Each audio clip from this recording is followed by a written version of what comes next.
ദിയ കൃഷ്ണകുമാറിന്റെ സ്ഥാപനത്തിലെ സാമ്പത്തിക ക്രമക്കേടുമായി ബന്ധപ്പെട്ട് പ്രതികൾ കീഴടങ്ങി. സ്ഥാപനത്തിലെ ജീവനക്കാരികളായ വിനീത, രാധാകുമാരി എന്നിവരാണ് തിരുവനന്തപുരം ക്രൈംബ്രാഞ്ച് ഓഫീസിൽ കീഴടങ്ങിയത്. മീര മനോഹരനുണ്ട് വിവരങ്ങളുമായി. മീര, വലിയ സാമ്പത്തിക തട്ടിപ്പായിരുന്നു ഇവർ നടത്തിയിട്ടുണ്ടായിരുന്നത്. പിന്നാലെ ഒളിവിൽ പോകുന്ന സ്ഥിതിയുണ്ടായി. ഇപ്പോഴിതാ ഹാജരായിരിക്കുകയാണ്. എന്തൊക്കെയാണ് വിശദാംശങ്ങൾ? അഖില സൂചിപ്പിച്ചതുപോലെ തന്നെ ലക്ഷങ്ങൾ രൂപയായിരുന്നു ഈ ഒരു സാമ്പത്തിക ക്രമക്കേടുമായി ബന്ധപ്പെട്ട് പോലീസ് കണ്ടെത്തിയത്. എന്തായാലും ഈ കേസിലെ പ്രതികളായിട്ടുള്ള വിനീത, രാധാകുമാരി എന്നിവരാണ് ഇപ്പോൾ തിരുവനന്തപുരം ക്രൈംബ്രാഞ്ച് ഓഫീസിൽ കീഴടങ്ങിയിട്ടുള്ളത്. നേരത്തെ തന്നെ ഈ കേസ് വലിയ രീതിയിൽ ചർച്ച ചെയ്യപ്പെട്ടിരുന്നു.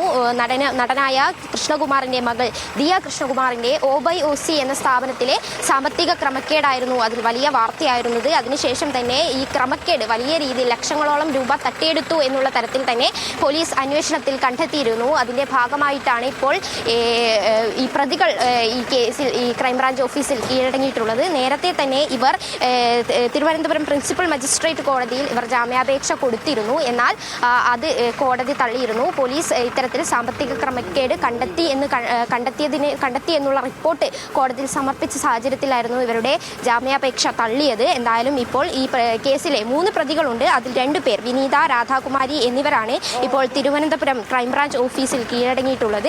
നേരത്തെ തന്നെ നമ്മൾ ഈ വാർത്ത ഒരുപാട് ചർച്ച ചെയ്തതാണ്. അതായത് ഈ ദിയ കൃഷ്ണകുമാറിന്റെ OBOC എന്ന ആഭരണങ്ങളും മറ്റും വിൽപ്പന ചെയ്യുന്ന സ്ഥാപനത്തിൽ QR കോഡ് മാറ്റിവെച്ചുകൊണ്ടായിരുന്നു ഇത്തരത്തിൽ വലിയൊരു സാമ്പത്തിക ക്രമക്കേട് ജീവനക്കാരികളായിട്ടുള്ള വിനീത, ദിവ്യ, രാധാകുമാരി എന്നിവർ നടത്തിയത്. 60 ലക്ഷത്തോളം രൂപ തട്ടിയെടുത്തു എന്നായിരുന്നു ആരോപണം. ഇതിനെ തുടർന്ന് തന്നെ ആദ്യം ഈ ജീവനക്കാരികളായ ഇവർ 3 പേരുമായിരുന്നു ആദ്യം പരാതിയുമായി രംഗത്തെത്തുന്നത്. അതായത് ഇത്തരത്തിൽ ദിയ കൃഷ്ണകുമാറും കുടുംബവും ചേർന്ന് തങ്ങളെ തട്ടിക്കൊണ്ടുപോയി ഭീഷണിപ്പെടുത്തി എന്ന തരത്തിൽ ആദ്യം ഇവരൊരു പരാതി കൊടുത്തിരുന്നു.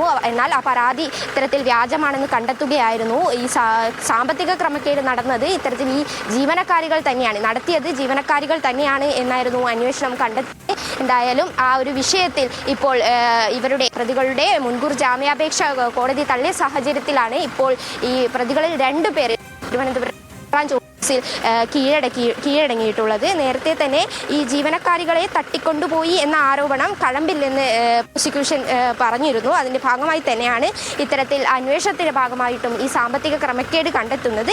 ഇപ്പോൾ എന്തായാലും നിലവിൽ 2 പേരാണ് ഇത്തരത്തിൽ ക്രൈംബ്രാഞ്ച് ഓഫീസിൽ കീഴടങ്ങിയിട്ടുള്ളത്. ഇവരുടെ മൊഴികളൊക്കെയും ഈ അന്വേഷണം നടന്നുകൊണ്ടിരിക്കുന്ന സാഹചര്യത്തിൽ തന്നെ വൈരുദ്ധ്യമുണ്ടായിരുന്നു. നമ്മളൊക്കെയും കണ്ടതാണ്. ഈ കേസ് വന്ന സാഹചര്യത്തിൽ ഇവർ 3 പേരും തന്നെ മാധ്യമങ്ങളെ കണ്ടിരുന്നു. ആ സാഹചര്യത്തിൽ ദിയ കൃഷ്ണകുമാറിനുമെതിരെ വലിയ ആരോപണങ്ങളായിരുന്നു ഉന്നയിച്ചിട്ടുണ്ടായത്. ജാതീയമായി തങ്ങളെ ആ സ്ഥാപനത്തിൽ തങ്ങളോട് പെരുമാറി വേർതിരിവ് കാണിച്ചു എന്നുൾപ്പെടെയുള്ള വ്യാജ ആരോപണങ്ങളുമായിട്ടായിരുന്നു ഇവർ രംഗത്ത് വന്നിരുന്നത് ആദ്യഘട്ടത്തിൽ. പിന്നീടുള്ള അന്വേഷണത്തിലാണ് അതിലൊന്നും തന്നെ കഴമ്പില്ല എന്ന് കണ്ടെത്തുകയും സാമ്പത്തിക ക്രമക്കേട് നടന്നു എന്നുള്ള കൃത്യമായ റിപ്പോർട്ട് വരികയും ചെയ്യുന്നത്. ആ സാഹചര്യത്തിലാണ് ഇവരുടെ മുൻകൂർ ജാമ്യാപേക്ഷയും തള്ളുന്നത്. എന്തായാലും നിലവിൽ 2 പേർ ഈ കേസിലെ പ്രതികളാണെന്ന് ജാമ്യാപേക്ഷ തള്ളിയതിനെ തുടർന്നാണ് തിരുവനന്തപുരം ക്രൈംബ്രാഞ്ച് ഓഫീസിൽ ഇവർ കീഴടങ്ങിയിരിക്കുന്നത്. മീര മനോഹരനാണ് വിവരങ്ങൾ നൽകിയത്.